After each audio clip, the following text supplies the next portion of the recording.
Welcome back to the Mastering Runeterra podcast with Jae and Bae, the #1 source for competitive Legends of Runeterra news and information. If you're looking for the best decks to play right now, be sure to check us out on Twitter at Master Runeterra or in our Discord. And if you want to take the next step in leveling up your game, check out our Runeterra team on Patreon, where we do weekly learning calls and one-on-one coaching. Now strap in and grab yourself some Poro snacks, because we are about to start Mastering Runeterra. Welcome back to the Mastering Runeterra podcast with Jae and Bae. We have a podcast of sorts for you today. This is the first time we've ever done an in-person podcast.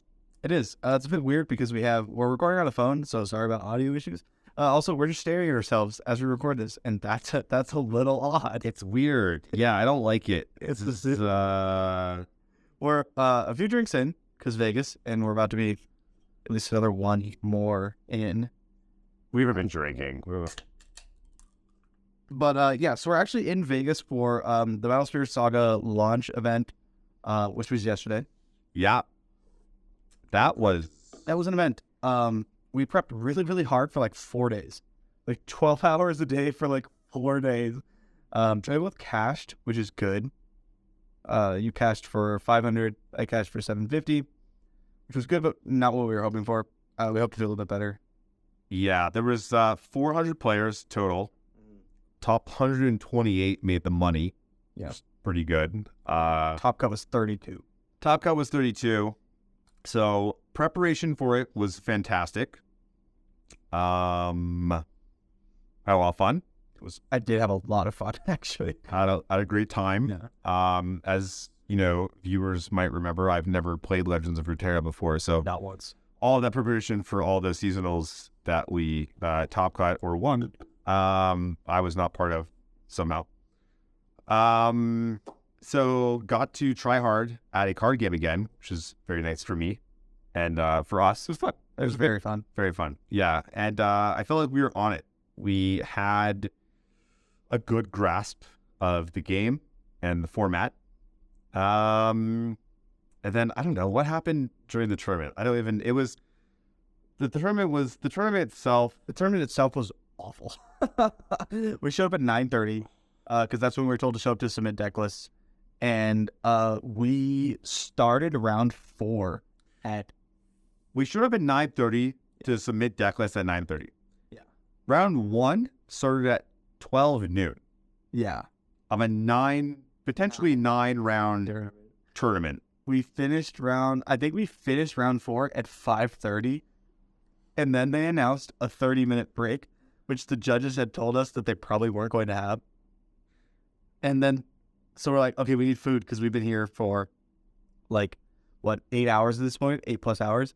But you can't bring in outside food or drink. And the only food there was like a chicken strip hot dog, little vendor stand. And when we tried to order food, it didn't come fast enough for us to eat it in a 30-minute break. It was just it was a slog, man. It was kind of a miserable experience. It was brutal. Absolutely brutal. There was nothing else to do in the tournament. It was just this one tournament going on. No side events, vendors, video games, fucking anything else going on, really. Yeah. And the rounds are long. They're like 60 minutes a piece, plus time, because one of the major pillars of the format goes to time every single round, basically. And so you can expect each round to be like an hour, 20 minutes before you get to play the next round. At least an hour, 20 minutes. And it was just brutal. I'd finish my games in 30 minutes, and I would just sit around for an hour every single round. So while I can play round of tournaments for a really long time, the mental fatigue of just sitting there doing nothing and waiting was so brutal. So I found myself getting tilted really easily. The game is not bad, but it has some super glaring issues. The entire game is warped around one single card, where every single deck needs to run 4 copies of it. Regardless of what color you're playing, and that's I think fixable if they change some major parts of how the game works, but they won't do that. And one of the main decks can't close out 3 games in an hour ever. Anyways, let's get past that. Battle Spirits wasn't interesting. Now we're in Vegas. We're drinking. Also interesting. So as viewers of the podcast will know, this is the first time that we've met in person after 2 years. 2 years of working together on the podcast and then the website and the community, running tournaments, making videos. Remember when we used to do the versus videos? I do remember the versus videos. Those did quite well. They were like thousands of views. That was a lot of fun. We've done a lot of fucking shit. We've done a lot of content. 2 years. That's wild. I've had relationships that weren't even half that long. But we're here now. This is episode number 99. Is it really? We couldn't make it land on 100? No, we couldn't quite. Well, we missed the last couple of weeks because, shocker, Runeterra has had nothing going on. There was nothing to talk about. And then the only thing you had to talk about was beta, like the beta announcement, and then nothing to talk about. And then next week, there will be too much to talk about. Yeah. Because like Comp 2.0, rotation, a new set. Like it's going to be an insane week. But yeah. Yeah, I want to talk about that though. I want to dig into that. Also, we're recording this on my phone, which has now less than 10% battery. So we need to kind of just bang this out and get it out. We almost just didn't do it. We were like, maybe, it's not the time. It's Sunday now here in Vegas. We had a hell of a weekend. Very busy. Basically just getting punched in the face in Vegas. Gambling not going well. Lost everything. Tournament didn't go well. Lost room keys. Fucking. It's funny how like $1,000 plus is just like, it's like not well. We're just like, it's not what we were. Yeah, I mean, it was just a lot of like, when things go smoothly and everything's just kind of clicking. It was the opposite of that. Not that. Still fun though. I've had a lot of fun. Yeah, we still had a good time. Very much looking forward to Runeterra kicking the fuck off with this organized play 2.0. We've been waiting for this for basically 2 years now. Yep. The Shuriman Desert, when they said it was vast, I believed them, but I didn't realize just how accurate that statement was. But now we get a premier tournament every single month. Gauntlets are revamped, which is like basically what I've been begging for since the game came out. There's a lot of exciting stuff. Rotation is really exciting for both of us because we both played card games that had rotation, mostly Magic, right? Yeah. And rotation is like almost always a positive thing when you look back on it. I mean, and I never really realized it before. Like, it's always been kind of like cool, interesting. Sometimes you like the format and you were kind of sad to see the rotation or whatever. Yeah. But with Runeterra, it was no rotation. Yep. And ladder as a daily thing to play. And then every 2 months, a seasonal. It's 2.5, yeah. And then once a year, a Worlds. So you prep, and all you had to do was grind ladder. And then if like you didn't spike a seasonals, like if you didn't top 32, there was just nothing. And even if you did, like it was over. That season was over. All your prep is irrelevant. And that's the next season. Now, you prep super hard for an open, and then like maybe you didn't do as well as you hoped for. Maybe the decks that you expected to see weren't there as much, right? Maybe like your deck didn't do what you wanted to. Now all your preparation carries over into the next open, and that's like my favorite thing. Yeah. Like my favorite parts of card games aren't the big like Pro Tours or Worlds or anything. It's actually the Pro Tour qualifier season. Yeah. Because like every weekend you have another tournament and you get to play and you get to like refine, get better. And like that's what I love. Exactly. Yeah. So like this season that's coming up, the tournament's gonna be on the like 18th or something. So we have 2 or 3 weeks, whatever, to prepare for it. But that's not even the big one. The one next month is the one for Worlds that like straight qualifies you for Worlds, even though they're all important because they all give you points. Yeah, because it goes like 1, and so there's 1, and then Worlds qualifier, and then 1. Oh. And then I'll go to new season. 1, Worlds qualifier, 1. And the changes between the first one, which will be standard, and the Worlds qualifier, which is also standard, are not going to be that massive, because I forget which balance patch comes after the set. I don't know if it's the one that you get some cards in, but it's not going to be massive. So there's still a lot of things are going to carry over. And then the third one, though, is Eternal, which is going to be totally different. So I get to play Zoe again. Yeah, then we get the Eternal ladder also in that third month, which I really hope that they start this as a sort of like test to see if they can have both ladders going.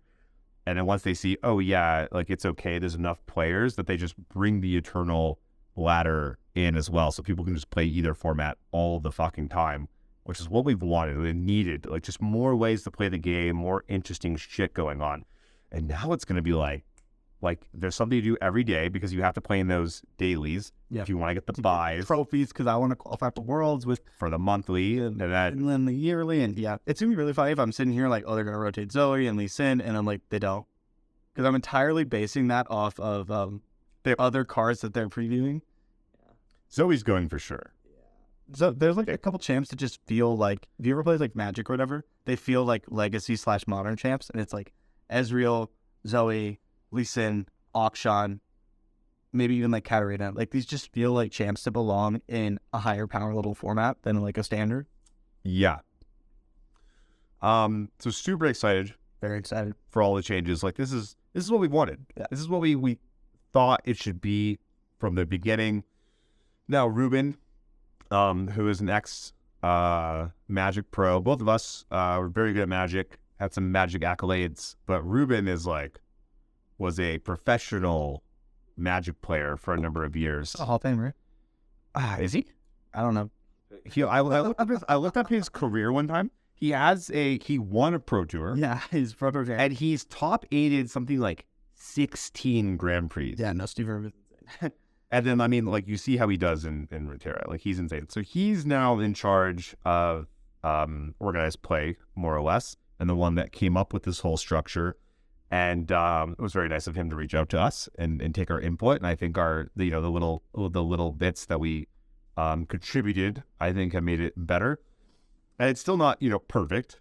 It's a work in progress. It's a work in progress. Honestly, like, it's a metric leap. Yeah, so we knew COP 2.0 was going to happen. We've been in talks with like Ruben and some of the other people about, they've been asking our feedback and things like that, right? And we're not the only ones. And I would say with all the stuff that's come out, this has surpassed my expectations for what I expected the initial change to be. Yeah. This is like, if I expected the initial change to be like a 7 out of 10, this is like a 9 out of 10. I agree. It's like really, really, really good. If you handed me a piece of paper and say, write down everything you want, it's almost exactly like what I would have written down. Yeah. It's pretty fantastic. So hopefully they like stick the landing. But I think it will go well. I'm optimistic. Yeah. And like, things will go wrong. There will be some issues, but like things that you can sort out as you go, as there is with any format. And like, if anything, it's just going to get better and better and better. Yeah, the only things that I really would like to... one, we haven't seen a day 2 yet. And as we saw, there was a lot of bugs with seasonals and stuff. And like Ruby posted, like, we need to get this day 2 thing working correctly. And I assume that's what he means when, like, it's different when you code something and then when you put it out into the real world, right? So, like, if day 2 falls apart, like, that's really bad. You're fucking yawning right now. Yeah, I yawn a lot when I talk because I forget to breathe. All the time. We're always doing something about the team call, and you start yawning like, oh, let's just think you're bored. Anytime I monologue, I just start yawning because I forget to breathe in. That's fair. Anytime you look at a screen, actually, it's like a mental thing, apparently. Anyways, okay, I want to talk about things that are not yet there. Okay, go ahead. So these are the ones I got. Limited format. Yeah. They said it was coming this year. I'm down. For what we, want it. It does seem difficult. It seems like a hard thing to do. Very large undertaking. Yeah, because the way that Runeterra is set up. If I had to pick one for them to like buckle down and get done before moving to the other, this is the order I would have chosen. Yes. Oh, revamp, then limited. 1,000%. Because right now we're like 85% to like, I would say like perfect. Almost perfect. Yeah. What I would like see, Magical Christmas Land. Christmas Land, which is like fucking fantastic because you never even get close to that. We don't fucking cuss on this show. It's our fucking show. We cuss all the time. What are you talking about? As long as you don't cuss in the first 20 seconds, because then YouTube, you can't advertise it. Oh no, we're not gonna make that $2 off of advertising. Shit, what are we gonna do? So limited, yeah, cool. We want it. Well, wait a little bit. The Royal. Okay, well, those unless they're actually good. I'm not very good at limited. Cross shard. which is totally like kind of different. But like, I don't know if like, because I was gonna say we, but I run our bucket tournaments. Crossshard is massive. I mean, you get it. You understand. I understand it. I personally, as a player, just don't care. Yeah. Like, so I, as a co-owner, ambassador in Terra, as a member of the community, I get it. Crossshard's like really important. But me as a player doesn't care if I have it. Same. Me as a player hasn't noticed a big difference. I've just noticed as a tournament organizer, it's like when we first ran our first tournaments, back when Crossshard actually existed, shows how fucking long we've been doing this. So bonkers. It's like 350 fucking players. Yeah. And now, you know, we got like 100, maybe 150 for lucky, depending. And that's strictly because of Crossshard. And everyone else too, all the other people that are in the tournaments. Like, I would love to play in some of these just awesome Asia tournaments. And Yeah. How many messages do you get when we're in tournaments asking if people from other regions can play? A bunch. Because I get 5 to 10 per tournament, and Yeah. my name's not even listed on the tournament. Yeah, we got a lot. We have to list it specifically because there's always people that sign up and then They don't only know. can play. And that sucks. That fucking sucks. And it just, you know, it's a huge barrier to growing the community, Yeah. frankly. Like Europe they don't have any tournaments. There's like none. Like zero. And so StreamEurope.com. yeah, I remember one time someone was like, "What do we have European tournaments? I want European tournaments." And I think at the time I was like, "Why don't you make fucking Mastering Runeterra Europe?" You run the tournaments. And I they're fucking hard. If anyone doesn't know, I feel so bad as a young Magic player being like, "Why don't you run better Magic tournaments? You guys suck. Do better." And then now I'm like, "No, I was wrong. It's like a lot of hurdles and obstacles. It's just a bunch of time and a headache and money and make It's like nothing." such a thankless job. Like, Yeah. you're spending money. Yeah. It's like, hey, do you want to just spend days of your life, just hours on hours of your life, and a bunch of money just for people to like walk in a line and slap you in the Really fucking upset face as you come by? So seriously, if you guys play a tournament ever, any game ever, it's a thankless job. Those people are not making money, really. A lot of them are doing it for the love of the game. So, you know, except when things go kind of like, you know, even like this Battle Spirits thing that went shitty, like, I'm pretty like, I think a lot of the things that went poorly were Bandai things, which I'm allowed to be upset at because they're a very large company and they should know better. that's fair. I tend to not get upset at the people running things Yeah. unless they specifically do something that's like not even wrong. Because if they like mess up, that's okay. But if they do something that's like just really dumb, right? Or like they have a rule in place that is maybe taking advantage of people, or There were a few of those. then I'm not okay with that. Yeah. For example, a very prominent Flesh and Blood player was playing around and asked a judge if they could go to the bathroom, and the judge told them no. Well, actually, he told him, yes, you can go to the bathroom, but it will count as leaving your match, and we will give you a game. Game loss if you go to the bathroom. Pee. My opponent one round also asked and said no. And then he was like, "What?" Are you kidding me? What do you Yeah. no. And the judge was like, "Well, you could go if it's an emergency." And he was like, "Well, I guess I could hold it, but like, yeah." Ridiculous. Anyways, back to Legends of Runeterra. We was going on tangents about other shit. Oh, okay. Speaking about our own masteringruneterra.com, the competitive website of your choice, right? I know. We are going to be doing monthly tournaments as we were doing and will continue to do now.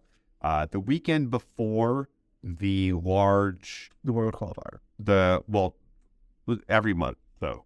Yeah. So the World's Qualifier is technically the one. Oh, okay. They're called Opens. Yeah. All the opens.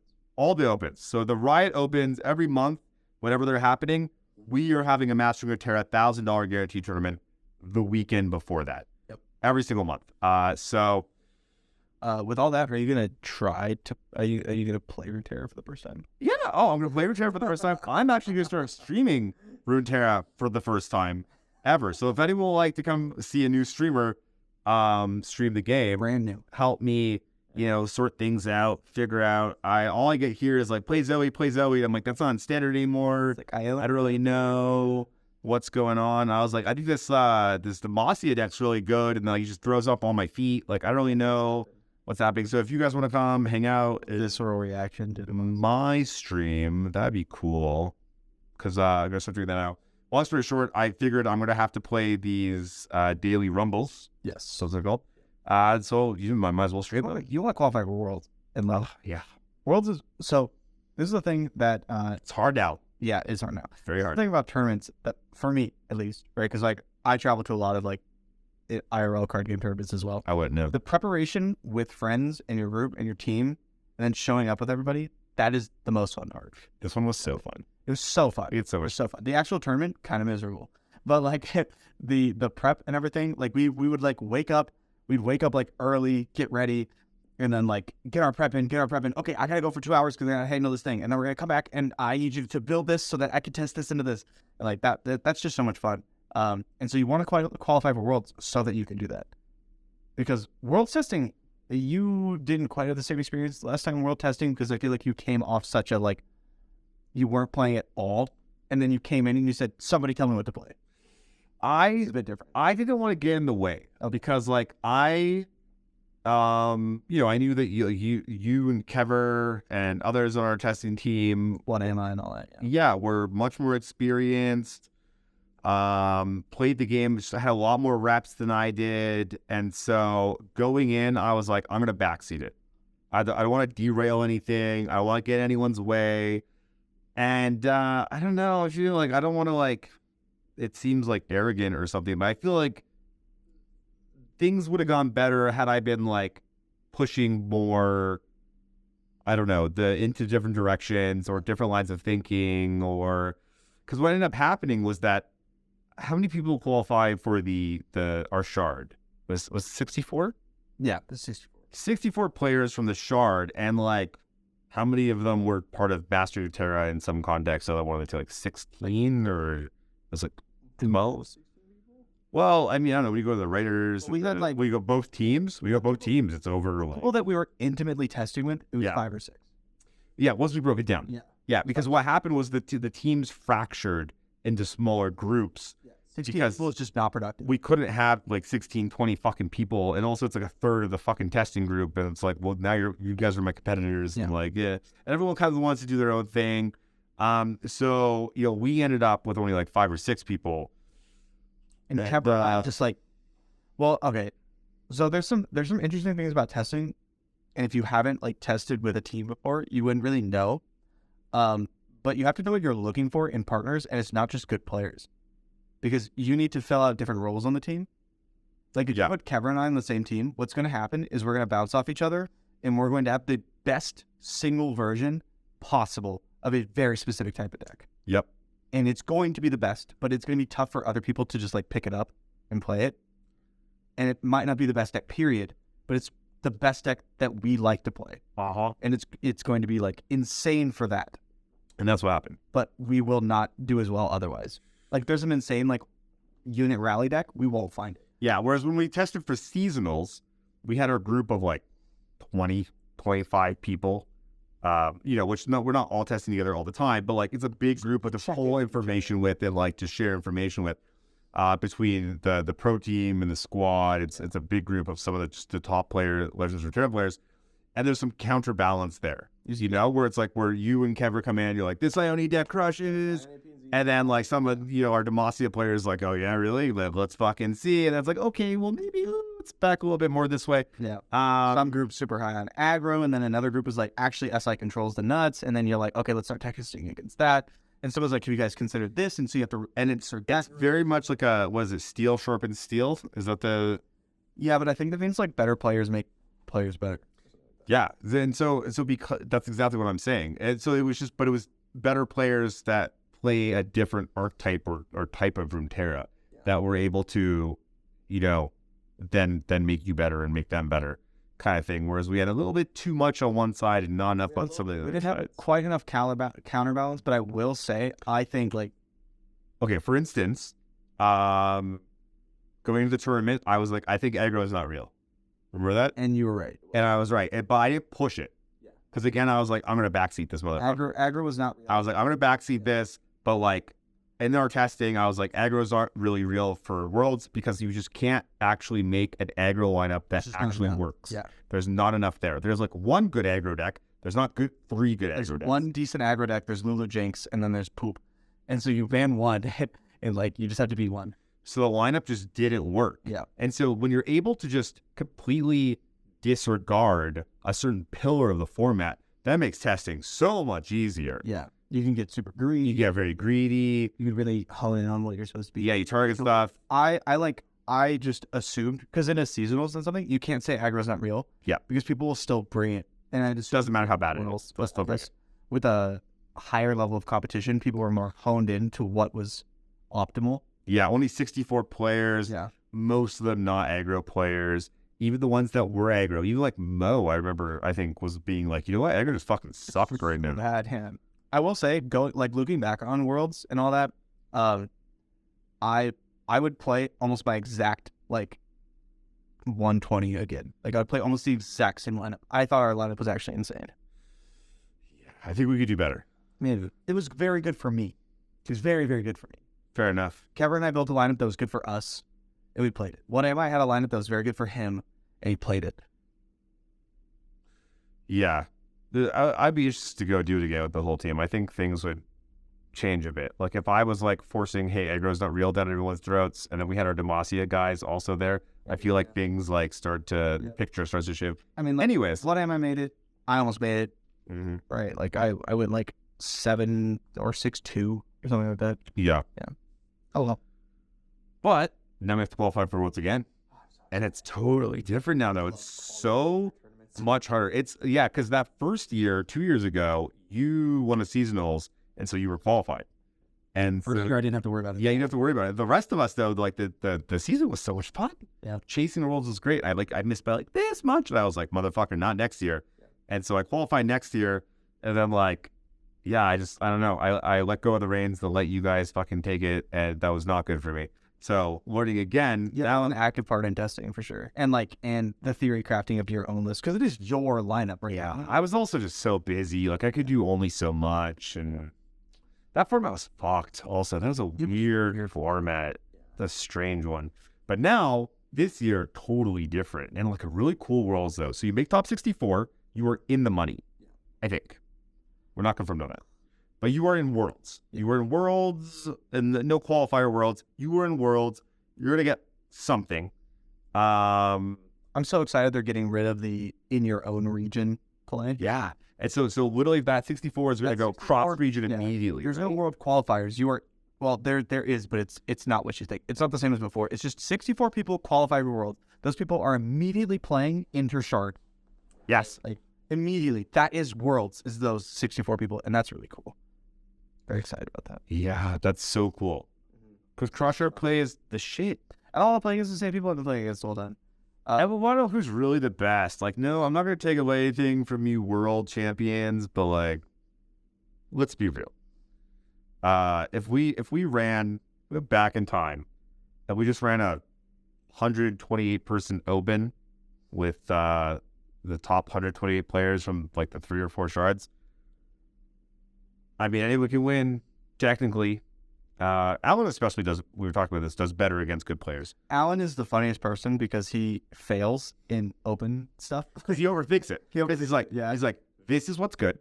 This is what you should do. Yeah. So everyone's going to be here, and then I'm going to do this. Yeah. And then everyone else is like, I'm back here. This looks cool. Level 0. Yeah, Alan plays at level 2 or 3, and his normal opponents play at level 0 or 1, so he loses to them when he shouldn't. And then when you put him against very, very, very good players, there he really should. His Worlds play was very clean. Incredibly clean. Plays so well. Fantastic. Yeah. Got lucky, as you have to do to win any. You have to get lucky to win. But his play was clean. Cannot take that away from him. It was a joy to watch. It was fantastic. Yeah. And then he did get invited back to Worlds, which they've changed now. Yeah. I actually gained a ton of respect for him during that Worlds run. Me too. Because I kind of stopped in on his content a little bit, but I don't watch content, period. Yeah. So I never really watched him play much, but I remember everyone saying, "Oh my God, Alan's so good," and I was like, he doesn't even qualify. He didn't even top cut. He doesn't top cut anything. Yeah. And then I watched him play Worlds. You know what's funny? A lot of really good. If we just gave him whatever the fuck your lineup was at any seasonals, I'm sure he just top cuts. Yeah, because he's playing top cut lineups. He's playing top open lineups in open rounds, which you cannot. Yeah. I'm calling it right now. Alan top 8s the upcoming Flesh and Blood Pro Tour at Baltimore. Really? I think Allen will top cut. I think he will top 8 the Baltimore Pro Tour. And if anyone doesn't know, Flesh and Blood is quite possibly the most competitive card game in the world besides poker. is like very little variance. Yeah, I mean, like, he's very smart. He does a lot of work. If I had to pick a card game group that would sell it, You're going to this tournament, I will be at that tournament. and you think he top 8? I will think he top 8. You think you top 8? I think I top 32. So he's better than you? He might be. He might be better than me. I don't have the time. Like I have 2 weeks to prepare for the tournament. I haven't even like really looked at the new cards. Has he been going hard? He's been practicing a lot, and like the thing about Flesh and Blood is it really rewards your prep. Right? Yeah. You're making me want to watch this fucking coverage now to see Island shouldn't the fuck with this game and like. Yeah, it's a good. I think he'll. I'm excited to see what he does with Runeterra now that it's honestly a competitive system that rewards players, because before it just wasn't. Yes. You know what I mean? Yeah. So yeah, let's dive into it a little bit more. It's gonna be fucking so fast. So like, it's starting in a couple days. Yeah. And we have Tuesday. We both have early access. So he's streaming the new set Tuesday. Come check us out at twitch.tv/Majiinbae LOR. And have you made a Twitch account yet? I don't know what Twitch is actually. I'm gonna be streaming on YouTube. Actually, no, sorry. I don't have 100 hours or whatever it is that you need. I'm gonna be on Trevo or on Facebook. Do people still use Unfortunately, here Jason's phone dies. We'll be back next week talking about the new cards and the new formats of Standard and Eternal. Peace.